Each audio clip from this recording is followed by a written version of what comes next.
Hello, everyone, and welcome wherever you may be tuning in from today to join us for this virtual Fireside chat session in recognition of Men's Mental Health Day. We're so glad you're joining us today. Today's event is a collaboration between Farm Safety Nova Scotia and Agriculture New Brunswick. And we're really proud to be able to partner to create space for this conversation that we know is very important. And just as a reminder, this event is being live streamed to both the Farm Safety Nova Scotia Facebook platform, our YouTube channel, as well as Farm Talk Care's Facebook page. So we're really hoping to reach as many folks across both provinces as possible. And perhaps even farther than that as well. So if you're tuning in from other parts of the country, that's great too. It's great to have you. So before we really get into things today, I just wanted to go over some brief introductions. Some of you may know me already. My name is Allison Hancock. I'm the Farmer Wellness Coordinator with the Nova Scotia Federation of Agriculture. And so what that means is I oversee Farm Safety Nova Scotia's mental health programming in Nova Scotia. So I'd be our main point of contact for all things relating to farmer mental health here in the province. And it also means I oversee our awareness initiative, We Talk, We Grow, which I'm sure some of you may be aware of as well. And then I'll kind of pass things over to Victoria to introduce herself as well. Hello, I'm Victoria Hutt, so I'm the coordinator at Farm Talk Care. We're a mental health and farm safety program in New Brunswick. We're a resource and awareness program, and we have programs like our peer support network, and our farmer wellness program is launching this year as well. And I'm so glad to be here today with Allison and Gerry. This is an important piece and of the conversation in agriculture is men's mental health. Thank you so much, Victoria, for that introduction. And yeah, it's great to see the work being done in this space across the country, really. This is a conversation that's really gained significant momentum over the past few years, and, for very good reason. So I know this is an especially busy time for producers, and we fully recognize that.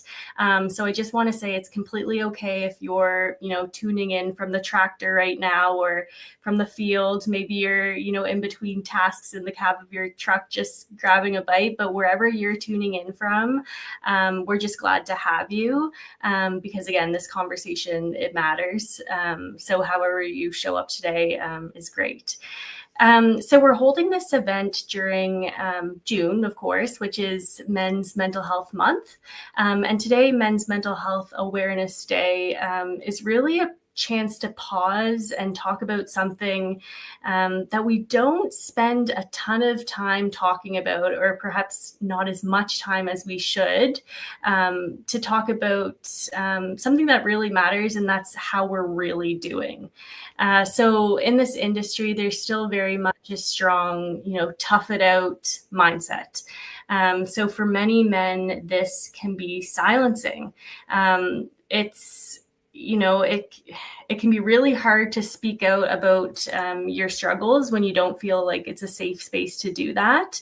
And as we know, that silence can really have devastating consequences.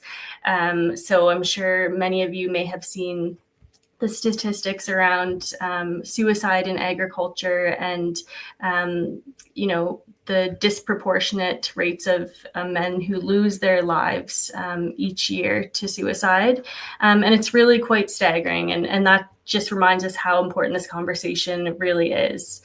So we just need to remember that mental health isn't something that's separate from the rest of life. It's just part of life. It's part of being human. But because of stigma, especially around men showing emotion or asking for help, too many people end up suffering alone, suffering in silence. So as someone who works in this space, and I'm sure Victoria can speak to this, Gerry as well, probably some of our panelists today as well, is, you still very much hear those comments in this industry about mental health, maybe those, more sarcastic remarks or, shrugs as people are walking by in a trade show setting and things like that. So the stigma is very much still there, but I will say that for every person who has that sort of reaction, there's also a person who, quietly shares that this is something that hits home for them. This is something that they've been thinking a lot about because, maybe they've lost a neighbor, they've lost a brother, a close friend to suicide. So it is something that's really important, and that's why we're here today, really. So Men's Mental Health Day is a chance to really break that silence, that yes, men struggle, and yes, it's okay to talk about it, and yes, things can get better when we do. So in this session today, you'll hear from farmers from both New Brunswick and Nova Scotia who are going to shed light on the conversation around men's mental health, what barriers exist for men in terms of seeking support and getting that help, and then what things we might be able to change to make those conversations a bit easier for men in our industry. And I think it's also important to note, today's conversation isn't just for men. This is really for anyone who cares about a man in your life. So whether that is a brother or a dad or a neighbor, this conversation can resonate with you. And if you take even one snippet of information that kind of resonates with you, or maybe an idea about how to better approach a certain conversation or how to approach someone you may be worried about, then this time that we've spent together is time well spent. So I just want to take this time now to introduce Gerry Friesen. And Gerry is joining us from Manitoba today, and he will help guide today's conversation. So I'm so excited to welcome Gerry. Gerry brings a wealth of personal and professional experience to this work. A former hog and grain farmer, Gerry has held leadership roles in Manitoba's ag sector and has long been involved in mediation and conflict resolution. But it was through his own journey with anxiety and depression and his work on the Manitoba Farm and Rural Stress Line that he found his true calling, and that's helping others navigate life's challenges. So he went on to co-found the Manitoba Farmer Wellness Program, which connects farmers and their families with ag-informed counselors. And his memoir, The Recovering Farmer, shares a powerful message of resilience and recovery. So, Gerry, we're so grateful to have you tuning in from Manitoba today. So I'll kind of pass things over to you from this point forward, so you can kind of say a few words about, both yourself and maybe why today's event matters to you personally, and then you can take it away with the fireside chat.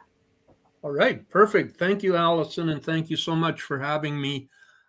You basically, in that short introduction, kind of said the important pieces of who I am. Yes, I did used to farm, and during that, I was diagnosed with anxiety and depression. And for some reason, and I still am not quite sure why, I've become significantly passionate about mental well-being in agriculture. And so that's led me to be a co-founder of the Manitoba Farmer Wellness Program. I got to meet Allison and Victoria through national get-togethers, as it were. I'm so happy that there's a lot of this work being done across the country, and so just that in itself encourages me and builds on my passion, and that's why the month of June being Men's Mental Health Month, today being Men's Mental Health Awareness Day. I got a press release from our Conservative caucus here in Manitoba this week saying that it's Men's Mental Health Week. So whatever the case may be, it's an opportune time to talk about it.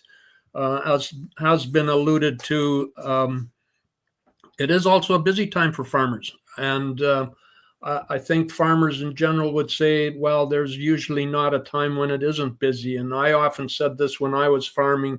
And yes, if you add livestock to the equation, it adds more work. But I often said that even if I was away from the farm, I wasn't really away, because it's always there. It's always something we think about. So certainly I'm glad for those people that could join us, and I am certainly looking forward to the conversation.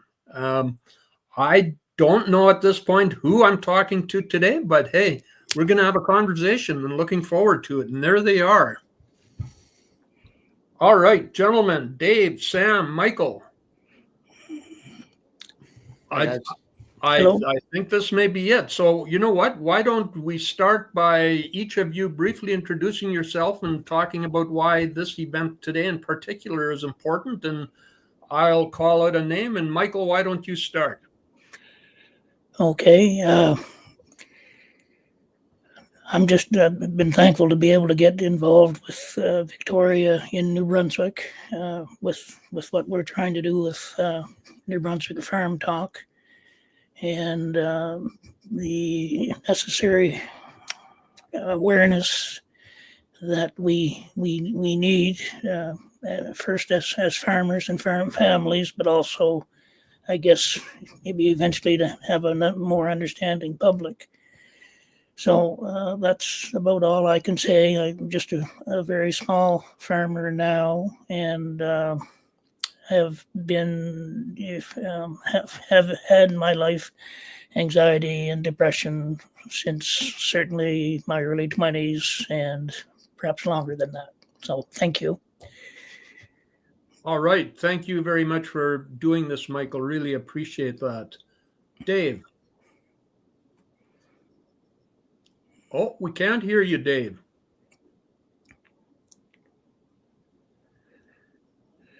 Oh, you got to love modern technology, right? No? Nope, still muted.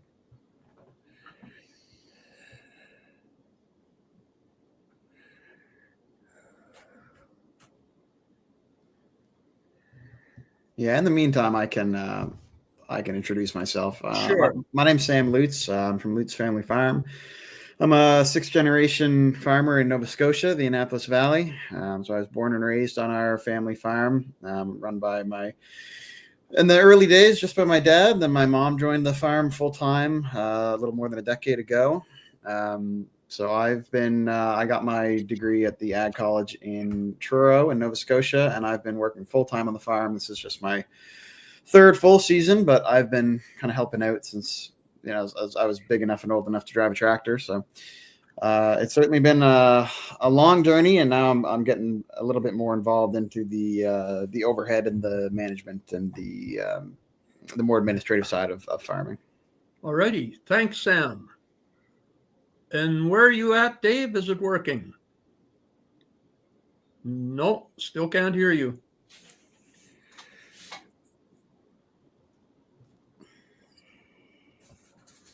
And if I only knew.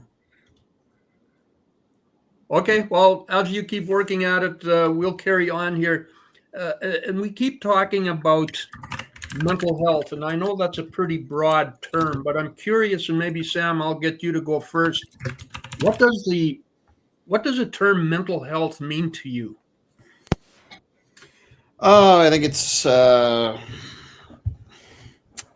issues and the struggles that you deal with throughout the course of your life, but personally, professionally, familially. I think it's keeping a sound state of mind and having things weigh on you, and developing the tools to deal with them and live a productive and healthy life. All righty, I like that. Dave, you think you got it fixed? Can't hear you. All right, Michael, what does mental health mean to you? Well, mental health, I guess, is in comparison to physical health.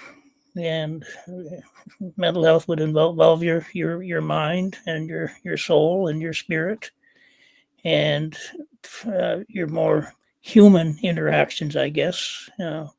In my case, I'm very fortunate to have finally got married late in life and have a very special wife and 4 children, which I never thought was going to happen.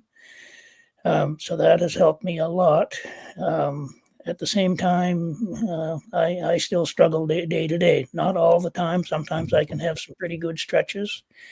And I certainly don't have the same level of responsibilities that I used to have. I kind of grew up with actually horses, not so much myself, but my mom was a horse lady who taught English riding and boarded horses and so on. And as a young person, I raised sheep, and up until 1982, when I moved to this farm where we are now, and was a dairy farmer from 82 to 93. And that was a job that I never had hoped to end. I really enjoyed it, but it was very stressful, and I guess more so being a single person. There were so many balls just to keep in the air, just in the barn, even, let alone the farm and the business side of things, and trying to very spartanly run a household. Which is not to say I didn't have help sometimes, but it was a size of farm that certainly way too much work for one person and not enough income to support even a maybe even part-time, full-time person. So that part was difficult. That's an awfully fine line to tread there, is when we talk about the work that has to be done on a farm, and whether there's a ability to get extra help and to pay for that. Certainly the bottom line is also important, and so I appreciate those comments, Michael. So Sam, I guess maybe further to what this mental health is about, what in what way do you keep yourself, how do you keep your mental well-being the way it should be?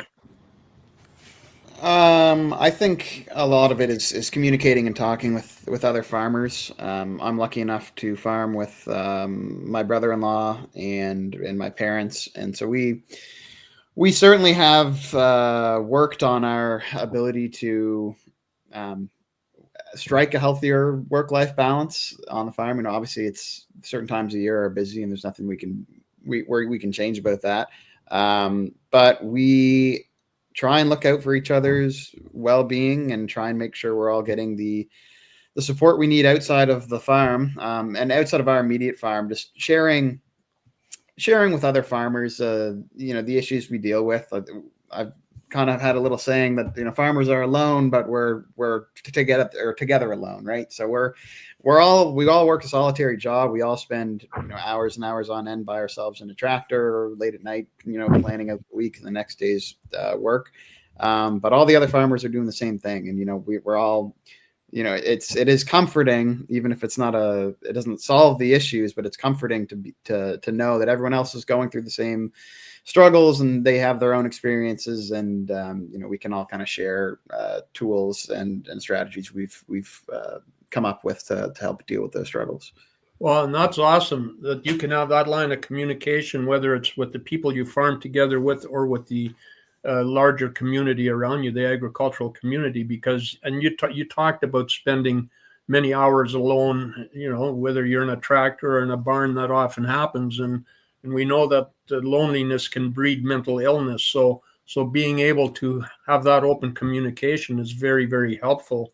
And Michael also alluded to that, and I know certainly in my own personal life how important that family piece is, number one. Number two is, again, that broader community. And as I learned 15 years ago now, is talking publicly, particularly about our challenges, can be freeing, and it can give you encouragement. And particularly when you find out that, yeah, I might be alone and I might be thinking that I'm the only one that is experiencing this, but yet when you start talking to others, you find out, hey, everybody is dealing with challenges of some sort, and they might not be exactly the same as yours, but certainly when you find out that others are struggling as well or are dealing with certain challenges, that can be encouraging.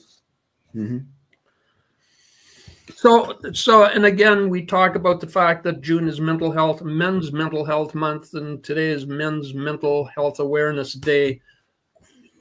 What are your thoughts? What have you heard? What do you think your neighbors feel about this whole thing? And I've got some thoughts on this myself and had for a number of years, but regarding men and mental health, like,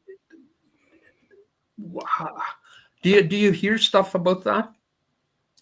Yeah, I think personally, I'm younger. I'm 28 years old, and I certainly grown up in an era where mental health was much less stigmatized than it was, decades ago. I think I drew the short straw on that one. But even in the more open, destigmatized environment, I certainly felt a lot of pressure growing up to, put on the tough face and, bottle up any of those tough or challenging emotions. And, you just kind of put one foot in front of the other and you keep trudging on and you don't kind of share your burden with anyone else.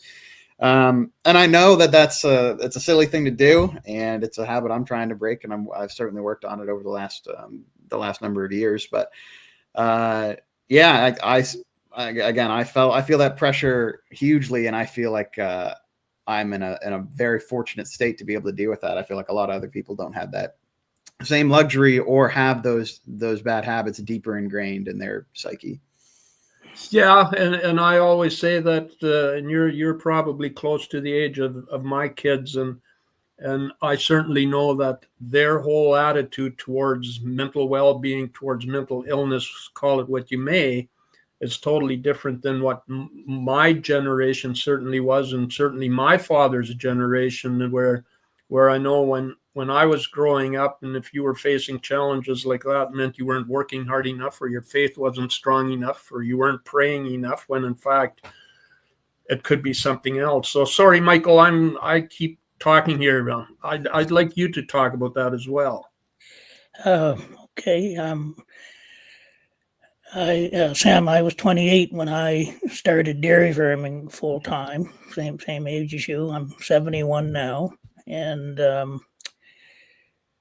I certainly had trouble. Like it was kind of I don't know how to put it. It was I just didn't know. I'm glad I tried to farm full time, and I did, I guess, for 11 years, but they always had that the depression and the mental health aspect always was with me going into the farm, and it always was something that I knew I had to deal with or accommodate for, maybe, I guess, in order to try to be. I don't know if sometimes I have trouble using the word successful farmer, but maybe an adequate farmer, trying to keep all the balls in the air and trying to put milk out every 2 days and so on. And from 82 to 1990, sometimes milk truck driver would come, who, especially one that I had, he was very much an outline, or he was my connection to the outside world in a way, because I'm not very far from the main highway 1 in New Brunswick, but about 4 kilometers is all. But I'm in kind of an isolated area. There are other farmers not too far away, but I tended to farm quietly on my own. In a way, it was good for me to be a bit isolated, because I maybe could hear a neighbor's chopper in June going, but a lot of times I could just focus on what I was doing, and I wasn't worried a lot by what other farmers were trying to do. So that's kind of, I guess, me in a way isolating myself. Anyway, I went from 82 to 1990, and in the spring of 1990, I had been seeing mostly a mental health nurse in Sussex, New Brunswick, who is now retired. And I have to state very clearly to you all and had said this to her, that she very much so saved my life, because she, just the way that she wasn't a psychiatrist, she wasn't a psychologist, she was just a really down-to-earth lady who knew how to listen. And I was maybe one of the first farmer clients that she had. Anyway, in 1990, I ended up landing in just the Sussex Hospital for probably about 3 weeks, because I couldn't go any further. I just could not, mentally and physically. I was really whipped. I had neighbors not too far away that were exiting the dairy business. So within a few days, my cows went to their farm. Eventually, I was able to get out of hospital and milk cows over there. And when the cows first went, I hadn't been in the hospital, I guess, first. And I thought, well, all I have now is just heifers to take care of. I can do that. And I couldn't do it. And I have no trouble admitting that. And I've never had trouble admitting that I need antidepressants or medications, which I've been on virtually all my adult life. And I have no fear of telling anyone that, or just telling them that that's what I need to keep going. Yeah. Sometimes not very successfully.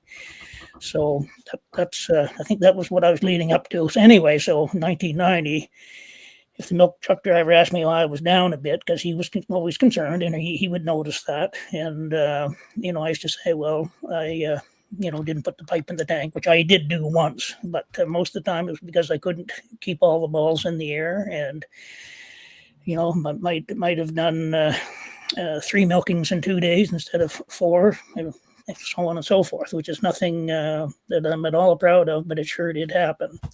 And in my case, I've always tended to, I guess what I want to lead up to is when I went into hospital, then kind of the cat was out of the bag a little bit. And people knew that I'd been in the hospital. Some people called it a nervous breakdown. Others called it you needed a break, whatever. And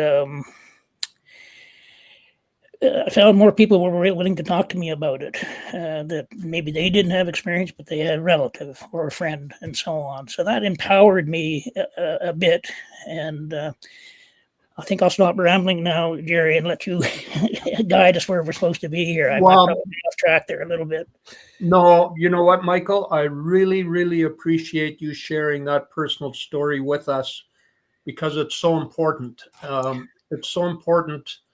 I know when I share my own personal story as well, it's important for me to share it, but it's also very important for others to hear it, because really it leads me to the next question is how can we as a community, how can the community around us, how can we make it easier for farmers and producers to talk, and particularly men to talk more openly about mental health? And Sam, maybe I'll start with you on that one.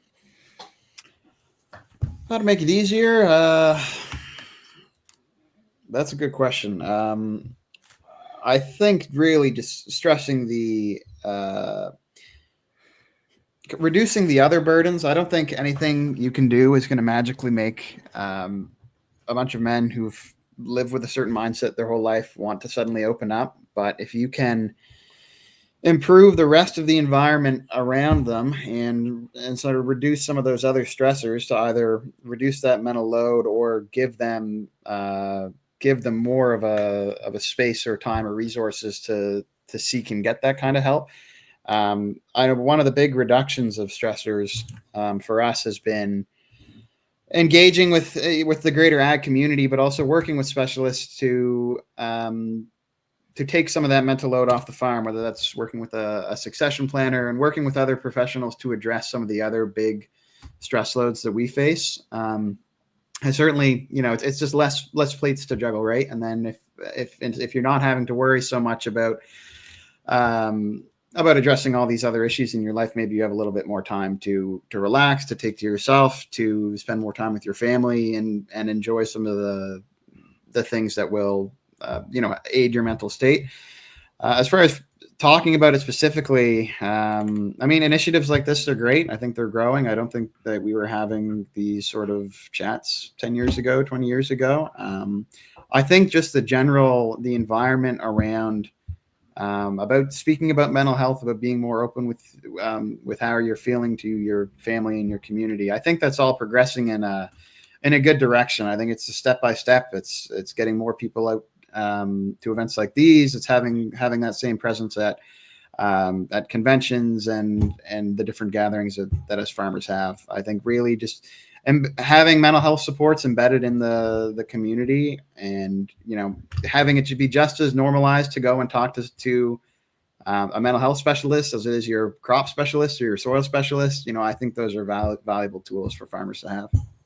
Absolutely. I love that, Sam. And I think you made two very, very important points. And the first one is when you talk about how you get advisors involved with your farm to help you through some of the more challenging things. I know that Farm Management Canada did a study in 2016, 2017, I believe, where they talk about getting advisors involved in this, because it helps you deal with some of the things that sometimes feel like they're outside of your control. So I certainly like that. But the second piece as well, where you talk about normalizing the conversation, and that's what we're doing today, and that's what we've been doing. Organizations like Allison and Victoria run, and others across Canada. That's what we do, and we have to keep doing that, is to normalize the conversation. So you're right, and I can't remember who said this, but where mental health and physical health are equally important, and we should feel I should feel just as comfortable telling someone that I have anxiety or depression as I would if I broke my leg. Tell someone I had broken my leg, and so the more we can normalize it, the better. Michael, anything further to add to how we can kind of get, make it easier for farmers and producers to talk about it?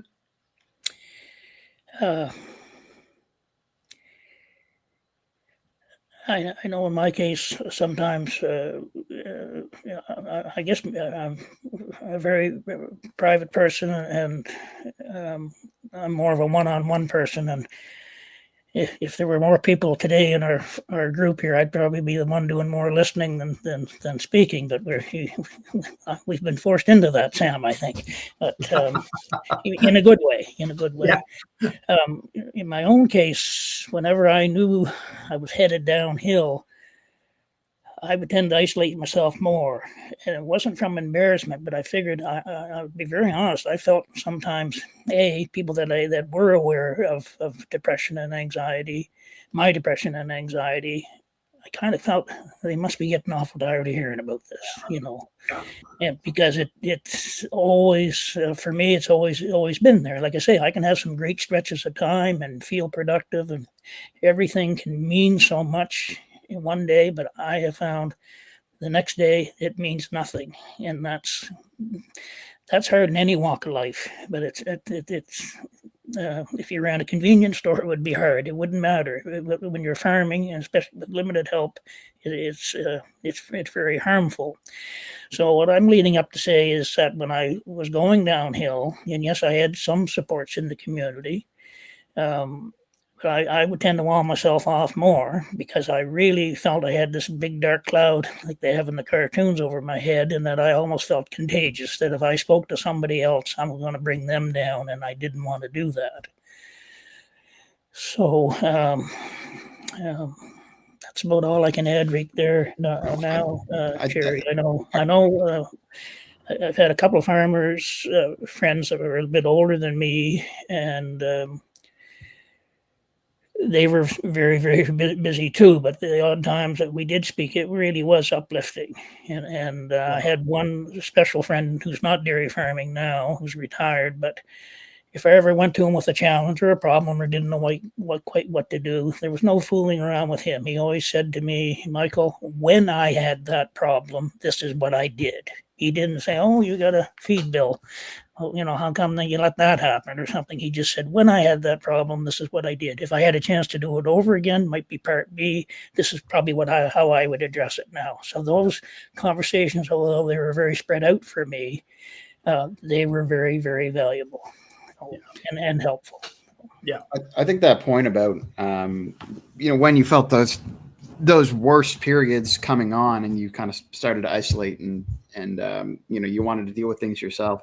I feel very much the same, and I still feel like I probably deal with those issues myself better than I would from getting outside help. But I always make sure to, when I'm having those hard times, it's, even if I'm not looking for help, if I can just say to the people close to me, like, hey, these are the issues I'm facing right now. This is how I'm feeling. I don't need anything from you. I don't need this great well of support. I don't need people doting on me. I'm going to let you know, like, this is how I'm feeling.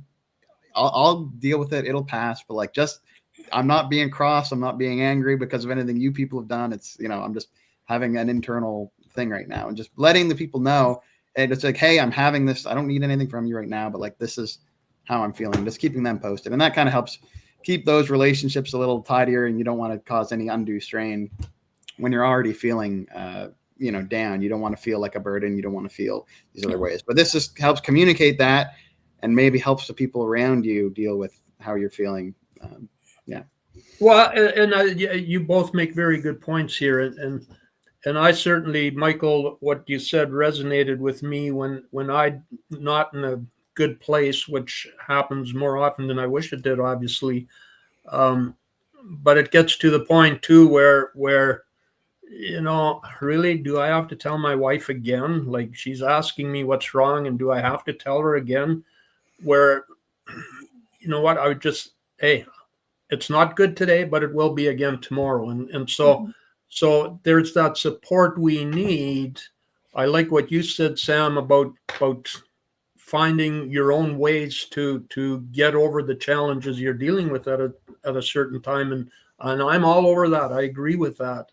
But also to have that freedom that when what I'm doing isn't enough, then let's take that next step.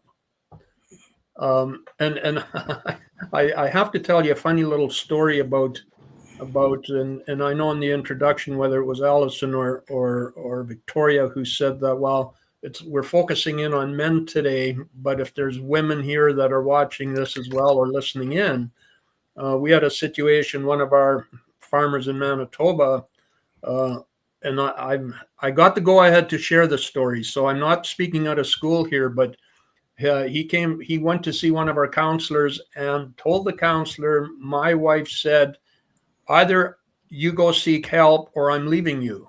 And so that finally forced him to go seek help.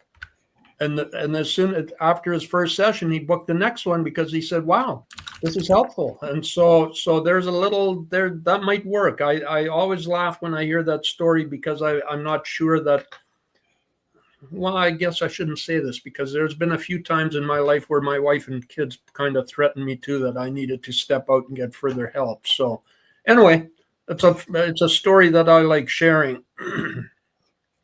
So what do you tell farmers if you're chatting with farmers? What do you tell a farmer that you know is feeling overwhelmed and not sure how to deal with what they're going through?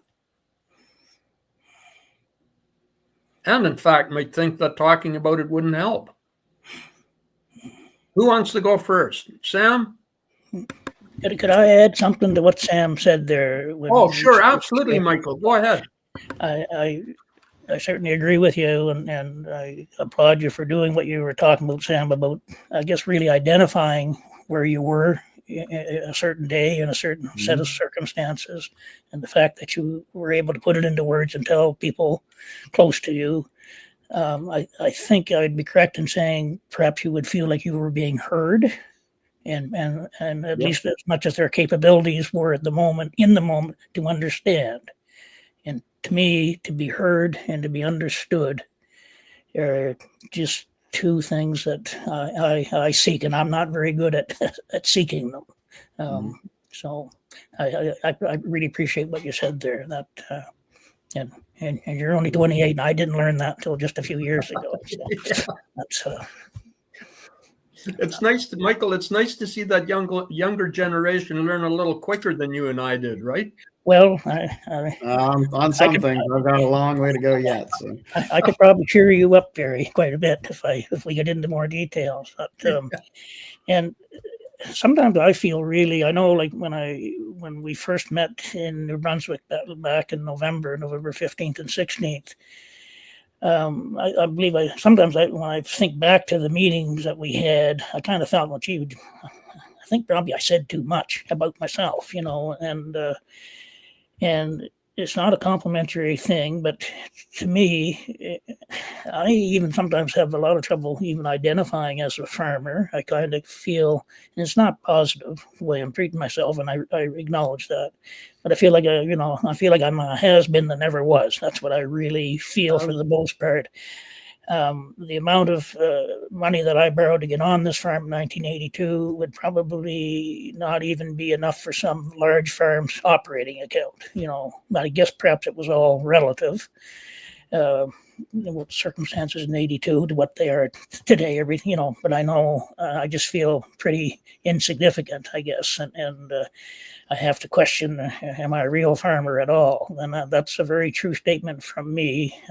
I feel inside that I am. That's always been my love.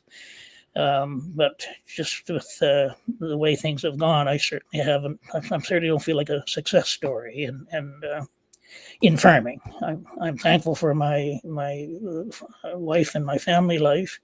Maybe not enough every day, because a lot of times these battles of even trying to be a small-time farmer with around 20 head of beef cattle, that's pretty small potatoes. Anyway, my significance doesn't feel very, very deep. But there's a challenge there for us, Michael, and I think I'm going to draw an analogy to our mental health as well, as where we sometimes think, well, I'm not important enough to even be noticed. I'm not significant enough. I can't. But or someone else has it worse, so it can't be that bad. I think we have to instead build ourselves up and go, yeah, you know what? Maybe I only have 20 beef cows, but I'm a farmer and I like to farm.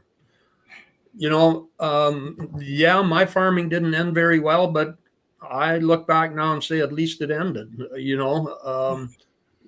We all, and it's an identity that we carry with us. And when that identity gets threatened, whether we're small farmers or bigger farmers, when that identity gets threatened, it really throws us for a loop. And when we start having challenges, we see that identity eroding, and we have to be very careful there, because if we lean too much on that, we're not going to take those proactive steps we should. And I think farmers, obviously we're in a very diverse industry, all sorts of different crops and livestock, and we all face very different issues, but I think we all feel the same way about those issues, right? So it's, when I was growing up, we were farming a substantially smaller acreage than we are now. And obviously we're growing a lot more crops. We employ more people. Like, it's a busier schedule in some ways, but a long day is still a long day, whether it was taking care of 40 acres or taking care of 200. The stresses about money and finances, the scale might change, but you still feel that pressure on you either way. And, I don't know what it's like to have to go out and take care of the, feed and water livestock at the crack of dawn every day, for the entirety of that animal's lifespan. And the dairy farmer might not know what it's like to have a hurricane come and flatten your orchard. And, the struggles are different, but the loss we feel and the pressure we feel are very much the same, regardless of if you're at a very big scale or a very small scale, in my opinion. You said that much better than I did, Sam. I tried to make that same point, but you said it better than me. Thank you. Okay, so what would we tell a farmer, a neighbor who's feeling overwhelmed? How would we, and that person doesn't think it's, worth talking about, or doesn't think it would help? What could we tell a person like that? And I get asked this so often, is, my husband, my son, my cousin, my neighbor, they're not doing well. What can I do to support them? And what do you guys have any words of advice for that? I think it might not be you individually that might maybe have enough trust or enough connection with a person, but just maybe to try to reach out And if the person's willing to speak, to as I said before, to listen and to hear them, and not to. I have talked to some farmers that you maybe, and I haven't gone back for that type of conversation. Doesn't mean you can't have conversations, but a lot of times, not a lot of times, sometimes you will talk to people that they're really not hearing much about what you're saying. They're almost what you're saying. They're getting ready to say what they're going to say. That's what they're thinking about. And that's okay. That's everybody's different. And I don't know. Put it this way, Gerry and Sam, if someone were to come to my door and wanted someone to talk to that maybe thought had been having struggles, I would drop virtually everything to be there. That's part of my passion. I haven't developed that. I'm not good at it. And just by getting involved with Victoria and her group, that was a really important starting point for me. But that's about all. I have so many interruptions still in day-to-day life. Again, I always say I have some good stretches, and then I'm more apt to reach out to people, not just people that I would like to keep in touch with and haven't, but also in a lesser way, reaching out to someone who I know is struggling. So I'm not really good at making that step. Although if there's any indication that I could be of help, that would be something I wouldn't have to even think about. I would just do it, and hopefully I could listen and help. And if I wouldn't be going there to share my story, but if sharing parts of my story help that person take some steps beyond where they are now to receive help, or just talk to someone, then that part I think I could play a bit of a help in. What do you think, Sam? Yeah, I think expanding on part of what Michael said, when we talked about talking with people who they're listening and they feel like they're just waiting to say their piece or share their own experience, I definitely struggle with that. If a farmer comes to me and they're talking about financial troubles, it's like the first thing I want to jump in was, well, yeah, I can relate. I have this X issue, or I struggle in the same way. And my instinct would be to share that to kind of help lower those barriers and make it more commonplace to talk about. But I also certainly don't want to make them feel like I'm taking the attention away from them or making light or making their problem lesser and putting mine in the spotlight.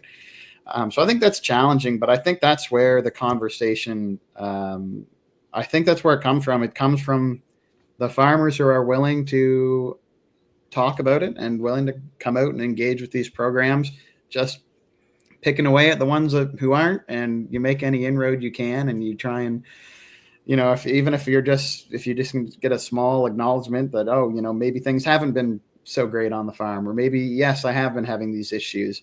We're probably not suited to come in and break down all these walls right away and offer solutions, but just share our own struggles and try and just destigmatize it and have other farmers open up. I think it's a lot easier coming from another farmer than it is coming from someone in a different world from them, right? Whether that's a mental health professional or someone else in the industry. I think that those comments certainly hit a little different coming from someone who's going through the same issues you are. Yeah. And you know what? I just saw someone post here, and it came up and disappeared, but to build trust requires vulnerability. And I think that's a really, really good point. But I also, and I like what both of you guys said, but I think sometimes also, and this is just a message out there for people, is that we don't necessarily have to say anything to someone, but to have a non-judgmental listening ear, to normalize and validate. And certainly that happened to me 20 years ago now, where a neighbor did that for me. And it's one of my favorite stories, is where they came by early in the morning when I was on my way to the hog barn, and they could tell I wasn't doing well. And he asked me how I was doing. And for some strange reason that morning, instead of just saying, well, I'm fine, another day in paradise, whatever I could come up with, I started talking, and I started verbalizing all that crap that was going on in my head. And he sat for an hour. He didn't have answers for me. He normalized and validated what I was feeling. But just having that experience when he left, I felt so much better. In fact, to the point where I reached out that day to make an appointment because I started understanding better how talking about it had helped. So very often it's not necessarily to have answers. Now, I also know that sharing our own stories can be helpful too. And certainly they talked about farm debt mediation at the outset. And very often when I would sit down with farm families to deal with their financial issues, and you know what they do to us, when I would just share briefly that, yes, I get it because I experienced it, that can be very, very helpful. So I like what you guys came up with there. And I'm wondering, and I suspect Allison or Victoria are going to tell me when we have to finish. I think they wanted me to wrap up at 20 after. I'm not sure, but I'm going to throw out another question. And I think really I'm trying to figure out, there was a list of questions, and I know we won't have time for all of them. I think, and you know what, Michael can come at this from his point of view, and Sam from a younger generation. But let's end off with, if the next generation of young men in farming were listening in this afternoon, what would you want them to take away about mental health? And Michael, I'll start with you. It doesn't give me much time to think, Gerry. But, okay, well, I'll let Sam. No, I'm okay. Okay. Could you ask your question again, please? What would you say the next generation? What would you want them to have taken away from the conversation we had today about mental health? Okay. I would want them to come away with not some knowledge, but the knowledge how important our mental health is, and to be aware of various sources of help, from what we just talked about, where you just talked about, Gerry, about talking to your neighbor on the way to the barn. That's very, very, very important. But also the other sources of help that might be available, from a conversation level like that up to whatever is available, like incrementally, I guess. And again, as you've mentioned, thankfully we have Allison and Victoria and others that are helping us achieve that. So that's about all I can summarize it with at this moment. I'll think of things after we sign off. Oh yeah, always, for sure, Michael. Yeah. Thanks, Sam. Yeah, I would say that, stress the fact that it's something that everyone deals with to some extent. You're certainly not alone in having any sort of mental health struggles, and that regardless of how you might feel, or of how severe that those conditions might be at the time, you're not any lesser for having experienced them, and that you can turn it into a real period of growth and openness to other people dealing with the same things. Like the more experience you have yourself dealing with the issues, the better of service you can be to everyone else around you. And as part of that, it's to really embrace the community around you. Of farmers, I guarantee there's all sorts of events and group outings and educational moments and just ways you can better connect with your farming community. And I think that it's really important to have those connections to fall back on, and to help support you in whatever struggles you're having. I think the farming community has been great for that for me. And I think the more involved you can be with your community, I think the better you'll feel, whether or not you're conscious of it or not. So. Yeah, I like that. And I'm going to close this portion off by basically 3 points. Sorry, Victoria, I'm not done talking yet. That's all right. You keep going. I like to end things off, and I think it basically summarizes our discussion here today with 3 points. And that is, number 1, you're not alone. Number 2 is it's more than okay to reach out for help. And number 3 is there's hope and there's relief. And so I think our conversations have certainly pointed that out. I've really enjoyed this conversation. I know with the list of questions there were, and with some others that are up here with me, we could have carried this conversation on for another hour at least. But certainly, thanks a lot, Sam and Michael. It was a pleasure to have that conversation with you. Well, thanks for having us. And thank you as well. Thank you. Yeah. And I just want to just reiterate that as well. And thank you all for joining us today. A special thank you to you, Gerry. I always appreciate your contributions and your conversations on this. And Sam and Michael for sharing your stories and insights and honesty. I also want to thank a few other producers who signed on today. Dave, and we had a few more other producers signing in, contributing and to the event today behind the scenes. And like it goes in agriculture, I said I was kind of maybe hoping for rain today because we have busy producers who are really hoping to, but I really appreciate everyone signing in and listening. Conversations like this are so important, and you know, we all know this, but taking the time to fit that in, especially in farming communities where the pressures can be high and support can feel like it's far away. We encourage everyone listening in today to seek care when needed and not to struggle alone or in silence. I'd like to highlight the National Farmers Wellness Network Crisis Line, which offers immediate, free, and confidential mental health support for Canadian farmers, farm families, and agricultural workers. Tailored to the unique challenges of the agricultural community with trained staff who understand the issues farmers face. The crisis line's available 24/7. You can call that. I can see it on the screen there below. It's 1-866-FARMS-01. So 1-866-327-6701. And you can also check out resources and tools and find more information on how to access care and other crisis lines and supports in your province on farmtalkcare.ca and wegrow.ca. Sign up for our newsletters, follow us on our social media platforms, and for more information and on events like these and upcoming information and events. And overall, let's keep normalizing these discussions about men's mental health, about mental health in rural communities and farming. A simple check-in with a friend, a neighbor, or a coworker can make a big difference. Please take what you've heard today as a reminder that you're not alone, and that reaching out, whether for yourself or someone else, is a sign of strength.